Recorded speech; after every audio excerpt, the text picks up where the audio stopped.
सध्या जी वारकरी संप्रदायातर्फे हिंदुत्वाची मांडणी होत आहे त्याबद्दल खरंच वारकरी कीर्तनकार प्रामाणिक आहेत का? वारकरी कीर्तनकार प्रामाणिक आहेत का हिंदुत्वाबद्दल हिंदुत्वाबद्दल? आता हिंदुत्वाचा आणि वारकरी संप्रदायाचा काही संबंध नाही. कारण हिंदुत्वामधल्या ज्या काही वाईट चालीरीती, प्रथा, परंपरा आणि अन्यायकारक जे काही गोष्टी होत्या त्याला कंटाळूनच वारकरी संप्रदायाची मांडणी झालेली. वारकरी संप्रदायाची विचारधारा त्यातून फुलत गेलेली. म्हणजे जे जे हिंदू धर्मातल्या कर्मकांडांनी पिळलेली लोक होते ते वारकरी संप्रदायाच्या आश्रयाला गेले. आता आपल्या मराठवाड्यामधले संत गोरोबा काका आपले तेरचे, त्यांना काही कमी छळलं नाही हिंदुत्ववादी लोकांनी. त्यानंतर दुसरे आपले चोकोबा, त्यांचा अनन्वित छळ केला हिंदुत्ववाद्यांनी. मग मला सांगा की ज्या काळामध्ये ही संत महंत मंडळी वारकरी संप्रदाय त्यांच्या घामानं, कष्टानं, रक्तानं मोठा करीत होती, वाढीत होती, त्याला आपलं विचाराचं बीज देत होती, त्या काळामध्ये ज्यांना हिंदुत्वाचा गर्व आहे अशी माणसं त्यांना छळत होती. आता हे तुम्ही तुकाराम महाराजांच्या काळात सुद्धा बघा, त्यांना काही कमी छळलं नाही. त्या काळात हिंदुत्व शब्द नव्हता ना. शब्द कुठला का असाना, म्हणजे एखादा सोंगाड्या वेळ दुसरा एखादा सोंग घेऊन आला म्हणून काय त्याचा चेहरा, मन आणि विचार बदलत नाही ना. वरच्या झुली बदलल्या म्हणून बैल बदलतो का? बैल तो तेच असतो ना. मग ते मारके बैल असे तुमचा जीव घेणारे हे झूल बदलल्यानं त्याच्यामध्ये सुधारणा होणार आहे का? की त्याच्यामध्ये ते म्हणजे माणसं होणार आहेत का? ते नाही. म्हणून वारकरी संप्रदायाचा आणि हिंदुत्व या शब्दाचा दुरान्वये कुठेही संबंध नाही. बरोबर? वारकरी हे हिंदू आहे. वारकरी हे हिंदू आहे. त्यांना त्या धर्माचा अभिमान पण आहे, त्या धर्मावरती त्यांची श्रद्धा पण आहे. परंतु जे अति टोकाचा हिंदुत्ववाद घेऊन मिरवणारे हिंसक विचारधारा असलेले हिंदुत्ववादी हे वारकरी संप्रदायाला तेव्हा मान्य नव्हते. आता जर वारकरी संप्रदायाला ते मान्य असले तर असं समजायचं की वारकरीच वारकऱ्यांचा संप्रदाय संपवित आहे, म्हणजे स्वतःच्याच पायावर दगड हाणून घेणं असं म्हणता येईल. वारकरी संप्रदायामध्ये आसाराम बापूचं समर्थन करणारे अनेक कीर्तनकार आहेत, त्याच्याबद्दल काय सांगा? जर वारकरी संप्रदाय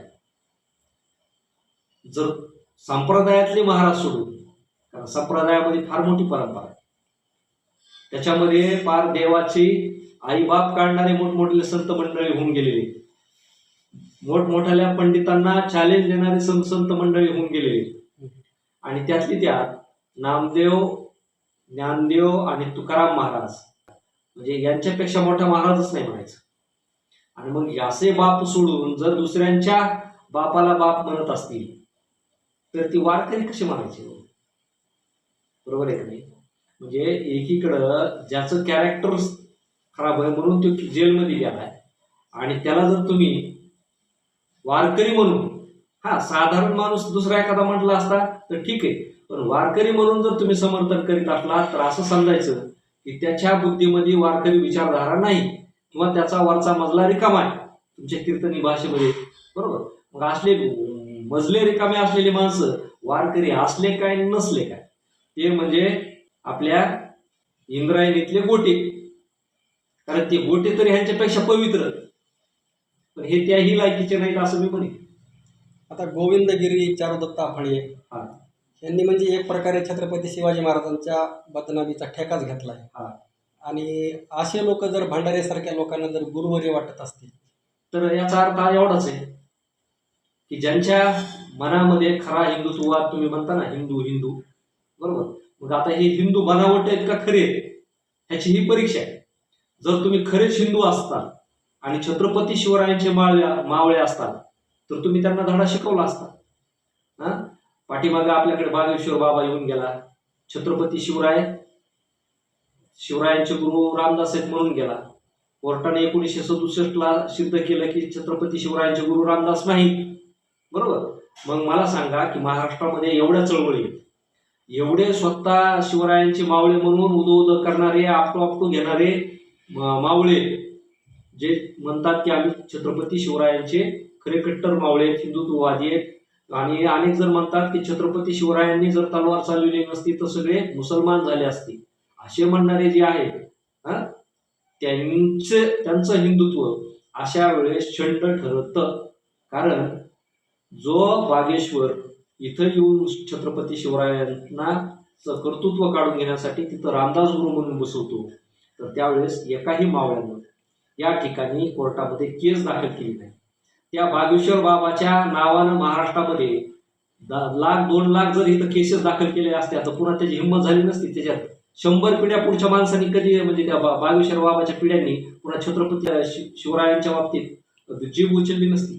तसं नाही, पण केस दाखल करून घेत नाहीत नाही कोण घेत नाही? आमच्या मानबिंदूंची, आमच्या मान सन्मानाची मानहानी केली नाही त्यांनी. नाही होत. मी 1 वर्षापूर्वी गेलो होतो गोविंदगिरीची दाखल करायला. तुम्ही जा ना, मोर्चा काढा 10 लाख लोकांचा. म्हणजे नाही त्या गोष्टीसाठी तुम्ही लाख लोक जमा करता, नाही त्या गोष्टीसाठी तुम्ही रस्त्यावर उतरता, आणि छत्रपती शिवरायांच्यासाठी जर तुम्ही रस्त्यावर उतरत नसले तर तुम्ही कसले मावळे? आणि तुम्ही गप्पा सांगता की आम्हाला जर त्या काळामध्ये जन्म मिळाला असता तर तुमची लायकीच नाही ना. मावळे होण्याची तुमची त्यावेळेस बी लायकी नव्हती ना, आज बी नाही. कारण महाराजांसाठी तुम्ही रस्त्यावर उतरू शकत नाहीत, प्रशासनाला तुम्ही जाब विचारू शकत नाहीत. म्हणजे इथं तुम्ही साध्या आजच्या लोकशाहीमध्ये प्रशासनाला लढू शकत नाहीत, आणि तुम्ही त्यावेळेच्या शिवकाळात लढायच्या गप्पा कशाला मारता? बागेश्वर बाबा असेल, तो आनंद स्वामी असेल, तो तर काय म्हणला, छत्रपती शिवराय लढलेच नाहीत म्हणला.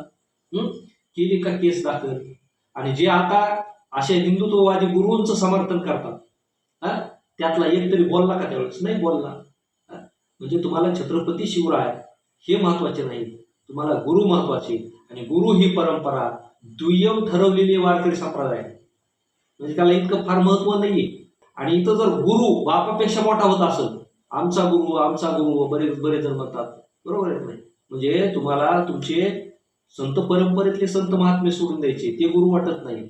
छत्रपती शिवराय हे मार्गदर्शक वाटत नाहीत, पण गुरु त्यांच्यापेक्षा महान वाटतात.